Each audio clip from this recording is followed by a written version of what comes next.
ஓம் சாந்தி. 2011ஆம் ஆண்டின் இந்த வருடத்தின் கடைசி முரளி 31 டிசம்பர். நேற்று 30-11 வரை சிந்தனை செஞ்சோம். அதுல ஒன்று தவற விட்டுருக்கு, அதை நாளை எடுத்துக்கலாம், இல்லை இப்போதே கூட எடுக்கலாம். அப்படி இல்லைன்னா நீங்க சொன்னா புதிய ஆண்டுல பாப்தாதன் முக்கிய வரதானம் என்ன? எந்த முரளியா இருந்தாலும் சரி, விவாதம் நடக்க வேண்டியது நடக்கும். புதிய ஆண்டின் முக்கிய வரதானம் என்ன? தீவிர புருஷார்த்தி. தீவிர புருஷார்த்தம் அப்படின்னா என்னது? வேகமாக போறதா, சீக்கிரம் ஓடுறதா, உடனே ஃபுல் ஸ்டாப் வைப்பதா? தீவிரம் என்றால் தீவிரம், தீவிரம் என்றால் வேகம், தீவிரம் என்றால் கூர்மையானது, தீவிரம் என்றால் ஷார்ப், தீவிரம் என்றால் கூர்மையான முனை, கூர்மையானது. தீவிரம் என்றால் ஆக்டிவ், தீவிரம் என்றால் தொடர்ச்சியானது, மிகவும் ஆழமானது, இன்டென்ஸ், குறைந்த நேரத்துல அதிகம். ஆமா, குறைந்த நேரத்துல அதிகம், இடையூறு இல்லாமல். தீவிர புருஷார்த்தம். மனம் என்ன செய்யுது? தள்ளி போடுது. முயற்சி செய்யறேன், இது தீவிர புருஷார்த்தம் அல்ல. தீவிர புருஷார்த்தம் அப்படின்னு என்னது? செய்ய வேண்டியதுதான், இப்போதே செய்யணும். இல்ல இப்போதே, இன்றிலிருந்து, இந்த கணத்திலிருந்து. இதுவே தீவிர புருஷார்த்தம். புதிய ஆண்டு வருது, காலண்டர் மாறுது, ஆனா பழைய கோபம், பழைய நினைவுகள், பழைய குறைகள் அப்படியே இருக்கு. அப்படின்னா அத புதிய ஆண்டுன்னு சொல்ல முடியாது. ஒரு விஷயம் புரிஞ்சிருச்சுன்னா அத வாழ்க்கையில கொண்டு வர நாளைக்காக காத்திருக்க கூடாது. அதுவே தீவிர புருஷார்த்தம். ஒரு தவறு ஒரு முறை நடந்துருச்சுன்னா அதை மீண்டும் செய்யக்கூடாது. அதுவே தீவிர புருஷார்த்தம். சரியான நேரத்துல ஞானம் நினைவுக்கு வந்துடணும். அதுவே தீவிர புருஷார்த்தம். ஒரு நொடியில பிந்து வச்சிடணும். அதுவே தீவிர புருஷார்த்தம். முயற்சி, பிரயத்னம், எஃபர்ட், உத்தியமம், இவற்றால் தொடர்ந்து உள்ளார்ந்த முறையில் முன்னேறிட்டே இருக்கணும். ஸோ நம்முடைய வரைபடம் முன்ன போறது, அப்புறம் பின்ன வருது, மறுபடியும் முன்னாடி போகுது, அப்புறம் பின்னாடி வருது. அப்படி இருக்கக்கூடாது. நம்ம பின்னால போறோம் அப்படின்னா மனம் அப்படியே பின்னால போறதுனால என்ன சாதனை அடைஞ்சிருக்கு அப்படின்னு பார்க்கணும். நிச்சயமா அதற்கு அந்த பின்னோக்கி செல்வதுல ஏதோ ஒரு பிராப்தி கிடைக்குது. அதனாலதான் அது பின்னோக்கி போகுது. பழைய வாசனை நினைவுகள் நினைப்பதுல அதற்கு ஏதோ ஒரு மகிழ்ச்சி இருக்கு, ஏதோ ஒரு கட்டம், ஏதோ ஒரு மகிழ்ச்சி, ஏதோ ஒரு மறைந்த அழுத்தம். அதனாலதான் அது கடந்த காலத்திற்கு சென்று நினைக்குது. சோ அந்த நிகழ்வு முடிஞ்சிருச்சு இருந்தும் அது பின்னோக்கி போகுது, அங்கேயே நின்று விடுகிறது. அதற்கு இன்னும் அதுல சுவை இருக்கு. கை ஏற்கனவே நெருப்புல சுட்டுருச்சு இருந்தும் அது சுடும் அப்படிங்கிறது மீண்டும் மறந்துடுறோம். மறுபடியும் அதே நெருப்புல கைய வைக்கிறோம். இந்த முறையும் சுடும்னு தெரிஞ்சிருந்தும் திருப்பி வைக்கிறோம் இல்லையா? ஆகவே தீவிர புருஷார்த்தம் அப்படின்னா கற்றுக்கொள்வது. இந்த உலகம் ஒரு பரிசோதனை கூடம். ஒவ்வொரு நிகழ்வும் ஒரு பரிசோதனை. அது நமக்கு கற்றுக் கொடுக்குது. நடக்கும் ஒவ்வொரு நிகழ்வையும் சாதனையின் வாசலாக மாற்றுவதே தீவிர புருஷார்த்தம். ஒவ்வொரு நிகழ்வும் ஒரு பரிசோதனை, அது நமக்கு கற்றுக் கொடுக்குது. ஒவ்வொரு நிகழ்வும் என்ன ஆகணும்? சாதனையா ஆகணும். வாழ்க்கையில கிடைக்கும் ஒவ்வொரு அதிர்ச்சியும் என்ன செய்யணும்? விழிப்புணர்வை உருவாக்கணும். ஒவ்வொரு விஷயமும் ஏதாவது ஒன்றை கற்றுக் கொடுத்து கொண்டே இருக்கு. ஒரு முறை தாய்மார்களுக்கு வகுப்பெடுத்தேன். பிறகுதான் தெரிஞ்சது பாதி தாய்மார்களுக்கு கேட்கவே முடியல, பாதி பேருக்கு ஹிந்தி புரியல, புரிந்த சிலருக்கு என்ன சொன்னேன்னு புரியல. ஆக வாழ்க்கையின் ஒவ்வொரு அனுபவமும் என்ன செய்து கற்றுக் கொடுக்குது. பேசுபவர்களுக்கு மகிழ்ச்சி இருக்கணும், கேட்பவர்களுக்கு நம்ம மதிக்கப்படுறோன்ற உணர்வு இருக்கணும். அப்பதான் ஏதாவது பயன் இருக்கும். புதிய ஆண்டில் எந்த பழைய சம்ஸ்காரத்திற்கு விடை கொடுக்கணும்? இந்த முரளியை தவிர்த்தும் சொல்லலாம். ஏன்னா இது ஒரு புதிய ஆண்டின் முரளி. ஹோலி முரளி, தீபாவளி முரளி, சிவராத்திரி முரளி, ராக்கி முரளி, எல்லாத்துலயும் ஒரே கருப்பொருள் தான் இருக்கும். அதுல என்ன இருக்கும்? மீண்டும் மீண்டும் அதே விஷயம்தான். புதிய ஆண்டாக இருந்தாலும் வேற எதுவாக இருந்தாலும் எதை அழிக்கணும்? வீணான சங்கல்பங்கள், பழைய இயல்பு, பழைய சுபாவத்தை, பழைய சம்ஸ்காரங்களை, அடிக்கடி திரும்பி வரும் பலவீனமான சம்ஸ்காரங்களே நம்முடைய பழைய சம்ஸ்காரங்கள். நம்ம மீண்டும் மீண்டும் செய்த தேர்வைத்தான் திரும்ப திரும்ப செய்யறோம். அதை மீண்டும் செய்யாமல் இருந்தா அது மெதுவா மறைஞ்சிடும். இப்ப நீண்ட நாள் விட்டுட்டோம் அப்படின்னா திரும்பவும் நம்ம அதை செய்ய வேண்டியதா இருக்கும். இப்படி வாட்ஸ்அப்ல ரொம்ப நாளா மெசேஜ் அனுப்பல அப்படின்னா யாராவது, அவங்களுடைய பேர் எங்க போயிடும்? கீழே போயிடும். அவங்க திடீர்னு ஒரு நாள் ஏதாவது ஒரு மெசேஜ் போட்டாங்க அப்படின்னா அந்த பேர் முன்னாடி வந்துடும். அது போல ஒரு நினைவு, ஒரு ஞாபகம், ஒரு தொடர்பு, ஒரு உறவு, ஒரு கடந்த கால சம்பவம், ஒரு கடந்த கால பலவீனம், ஒரு விபத்து, ஒரு வலி, ஒரு வேதனை, இதெல்லாம் மறைஞ்சு போயிருக்கும்.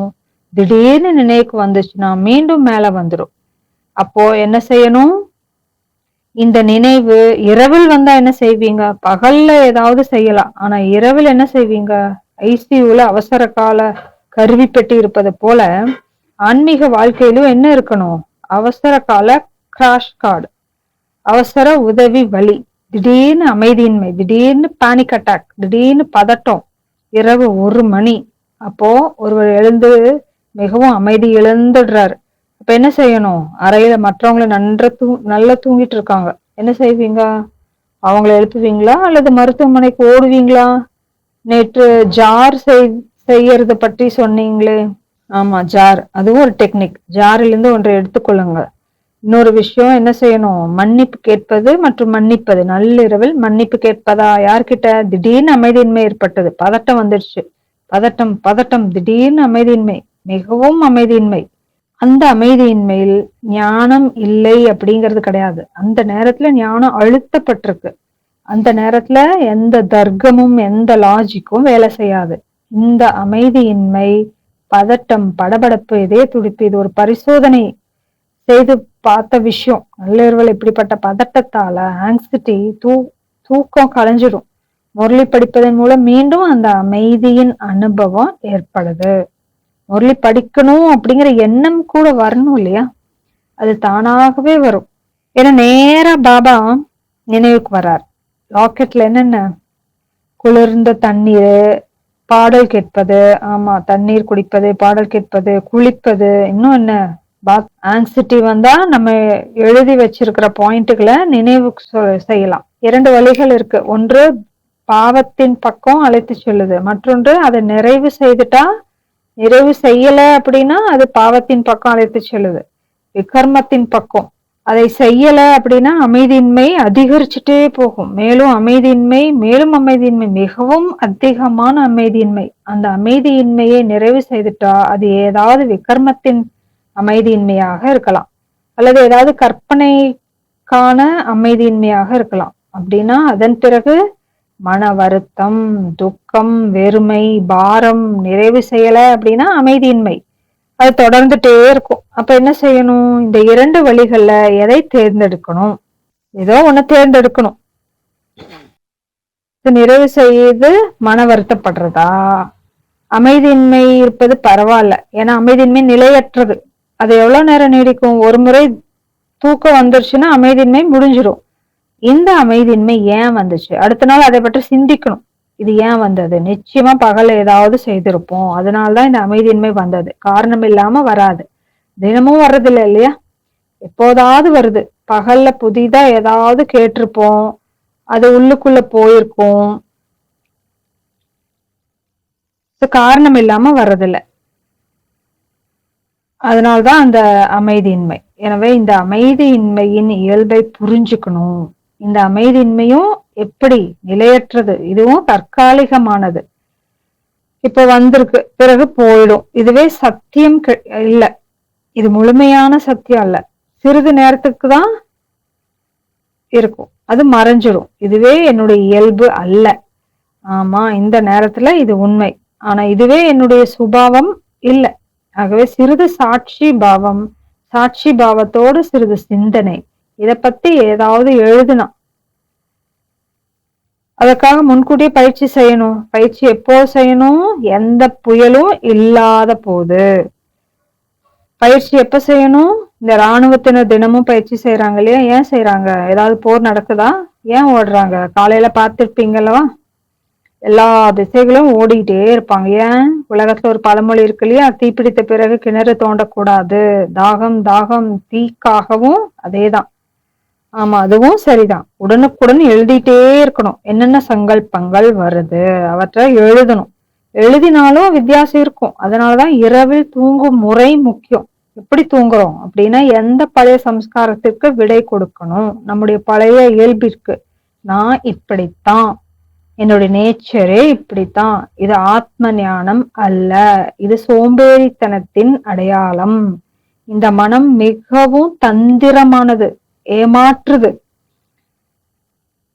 இந்த ஓனாய் அதை விட அதிகமா ஏமாத்துது.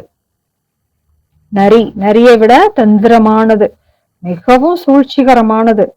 எங்க ஏமாற்றுது அப்படின்னே தெரியாது. எனக்கு எல்லாம் பெர்ஃபெக்டா வேணும் அப்படின்னு நம்ம சொல்றோம். பெர்ஃபெக்ஷனிஸ்ட் அப்படின்னு இருப்பாங்க. அவங்க வாழ்க்கையில மிகவும் துன்பப்படுறாங்க. அவங்க பெர்ஃபெக்ஷனிசம் அப்படின்னு சொல்வது உண்மையில் மற்றவர்கள் ஏற்றுக்கொள்ளாத மனப்பான்மை. நான் உன்னை ஏற்றுக்கொள்ளவில்லை. நாமே அனைவரையும் ஏற்றுக்கொள்ளணும்.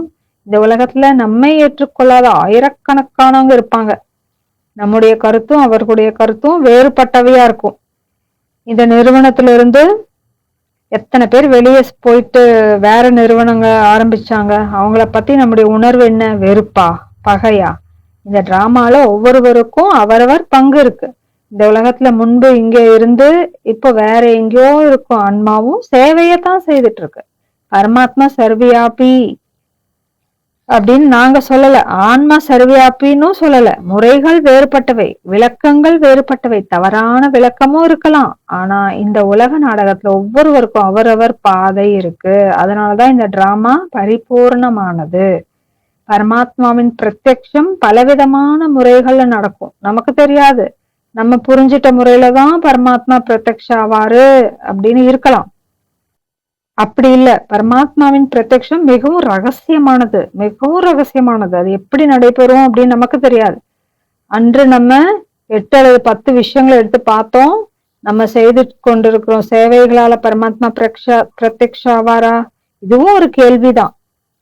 விங்ஸ் நிகழ்ச்சிகள், கான்பரன்ஸ்கள், விங்ஸ் பட்டிகள், 3வது பிராமணர்களின் பட்டிகள், 4வது மீட்டிங்ஸ், 5வது பாபா மிலன், சிவிர்கள், பயிற்சிகள், விஐபி நிகழ்ச்சிகள், அதுக்கப்புறம் கொண்டாட்டங்கள், எல்லா வகையான செலிப்ரேஷன்கள், சமர்ப்பணம், பிறந்த நாள், எல்லா தினங்களும். அதுக்கப்புறம் மீடியால இன்டர்வியூ, டாக் ஷோ, பாட்காஸ்ட், பாடல்கள், டாக்குமெண்ட்ரி திரைப்படங்கள், கமெண்ட்ரிகள், இவெல்லாம் மொத்தம் சுமார் 10 விஷயங்கள். இந்த 10 விஷயங்களாலும் பரமாத்மா பிரத்யக்ஷம் ஆவாரா? இதுவும் ஒரு கேள்வி.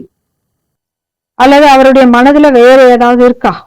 ஆமா, இவை அனைத்தும் முயற்சிகள், இவை வழிமுறைகள். ஆனா பரமாத்மா பிரத்யக்ஷம் எப்படி நடக்கும்? இது முற்றிலும் வேறொரு தலைப்பு. வகுப்புகள், கமெண்ட்ரிகள், திரைப்படங்கள், இன்டர்வியூக்கள், பேனல் டிஸ்கஷன்கள், இது எல்லாமே வந்துருச்சு. இந்த எல்லா சேவைகளின் சாரம் என்ன? இந்த 10 விஷயங்களும் பிஸியா இருப்பதற்கான சாதனங்கள். அதுவும் சரிதான். அடுத்த கேள்வி, மனதின் அசுத்தமான உணவு என்ன? வீணான சங்கல்பங்கள். மனம் என்ன சாப்பிடுது? வார்த்தைகளை சாப்பிடுது, காட்சிகளை சாப்பிடுது, இன்னும் என்ன சாப்பிடுது? நினைவுகளை சாப்பிடுது, பேச்சுக்களை சாப்பிடுது. மனதின் உணவு என்ன? பேச்சுகளை சாப்பிடுது, கருத்துக்களை சாப்பிடுது, வார்த்தைகளை, வாக்கியங்களை, பலவிதமான விஷயங்களை சாப்பிடுகிறது.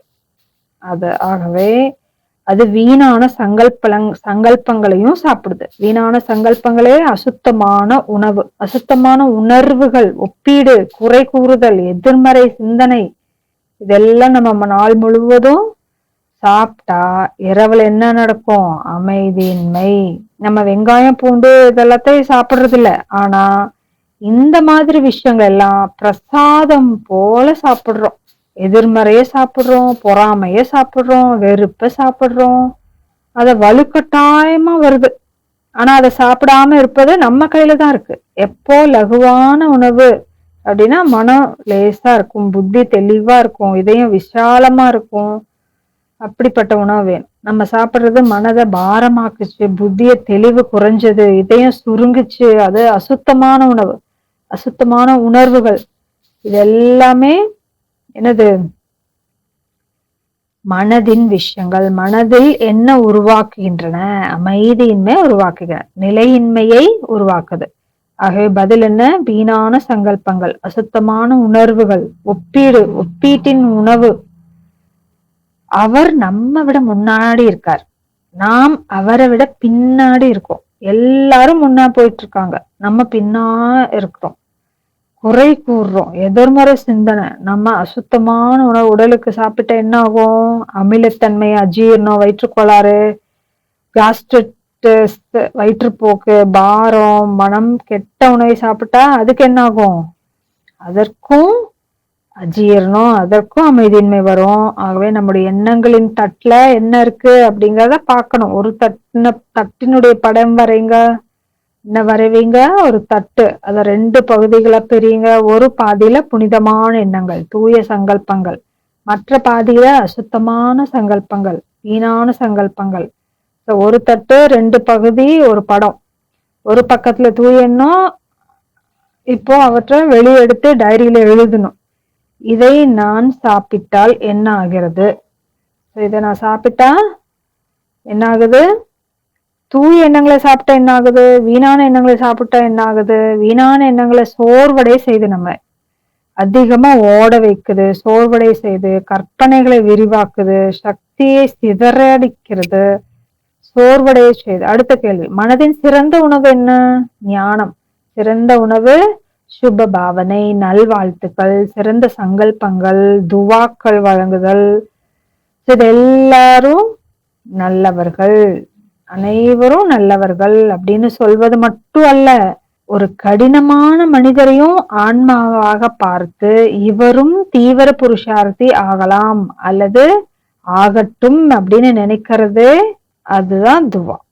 அப்படின்னா குருடாகி விட வேண்டும் அப்படிங்கிறது கிடையாது. தவறை தவறு என்று சொல்லக்கூடாது அப்படிங்கிறது இல்லை. ஆனா ஒரு உணர்வு இருக்க வேண்டும்.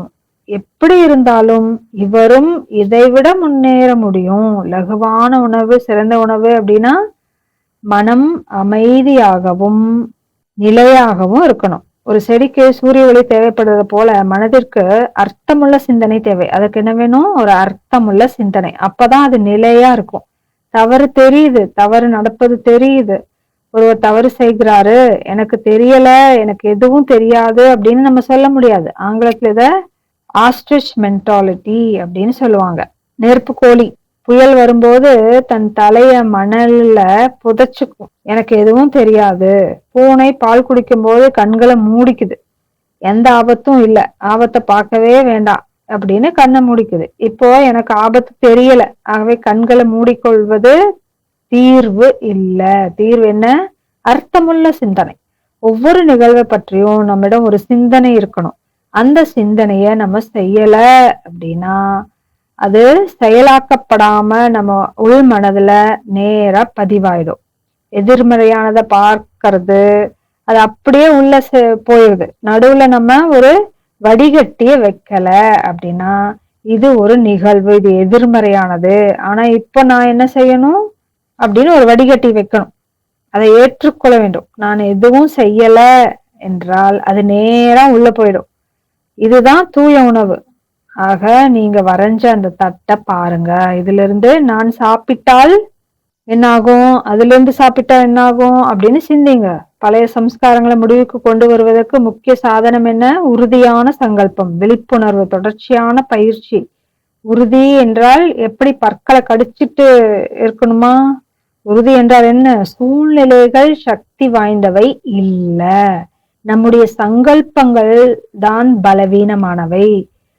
இதுல கைய வச்சா கை சுடும் அப்படிங்கிறத நம்ம பார்த்துட்டோம். அப்படி இருக்க கைய பின்வாங்குவதில் எந்த போராட்டமும் இல்லை. பதில் என்ன? உறுதியான சங்கல்பம். அந்த சம்ஸ்காரம் நம்முள் நிலைத்திருக்கிறது. ஏதோ ஒரு குறைபாடு, ஏன்னா அதுல இருந்து நம்ம நன்மைய பெறுகிறோம், அதில் நமக்கு ஒரு பலன் தெரியுது, அதனால்தான் அது விடுறதில்லை. நமக்கு அது பிடிச்சிருக்கு. நம்ம குறை கூறும் போது அதனுடன் அனுதாபமும் கிடைக்குது. அந்த அனுதாபத்தின் மீது நமக்கு பாசம் இருக்கு. கிடைக்கிறது இல்லையா? ஐயோ, உங்களிடம் இதுவும் இல்லையா? சரி, இதை உங்களுக்கு தர்றோம். நம்ம கோபப்படும் போது கட்டுப்பாடு கிடைக்குது. எல்லாரும் உடனே அமைதியாயிடுறாங்க. அதுல ஒரு நன்மையை பார்த்துட்டோம். கட்டுப்பாடு. துக்கத்திலிருந்து ஒரு அடையாளமும் கிடைக்குது, சிறிதளவாவது. அப்படின்னா சம்ஸ்காரங்கள் ஏன் போறதில்ல? ஏன்னா அவற்றுல நமக்கு என்ன தெரியுது? ஒரு லாபம், ஒரு பலன், ஒரு சுகம், டோபமின் சிறிது நேரத்துக்கு மிகவும் நல்லா தோணுது. பிறகு துக்கப்படுறோம். ஆனா அதுல ஏதோ ஒரு நன்மை இருப்பதால அது நிலைச்சிருக்கு. அதை நம்ம முழுமையா பார்த்துட்டோம். அதை நிலைத்திருக்க முடியாது. ஆனா அதை நம்ம கொஞ்சம் மறைச்சு வச்சிருக்கோம். அதனாலதான் ஒரு நம்பிக்கை இருக்கு. துக்கமான நேரத்துல எல்லா பக்கங்கள்ல இருந்து துக்கம் வந்துருச்சு. ஒரு பழைய நினைவை எடுத்துட்டோம், அதுல சிறிது நேரம் மூழ்கி இருக்கோம், அதனுடன் துக்கமும் கிடைக்குது. ஆனா அதுல அந்த அளவைத்தான் பாக்குறோம், முழுவதையும் அல்ல. ஒரு திரைப்படத்துல 5 நிமிட காட்சியை மட்டும் நினைவுபடுத்தி கொள்றோம். இந்த படம் எனக்கு நிறைய கற்றுக் கொடுத்தது, அப்படியெல்லாம் நினைவு கூறுவதில்லை. அந்த துக்கமான காட்சியை மட்டும் நினைவு செய்யறோம், அல்லது அந்த மகிழ்ச்சியான காட்சியை மட்டும். ஒருவர் ரயில்ல பயணம் செய்துட்டு இருக்காரு. டிடி வந்து டிக்கெட் எங்க அப்படின்னு கேட்டார். அவர் தன் பைய தேடுறார்.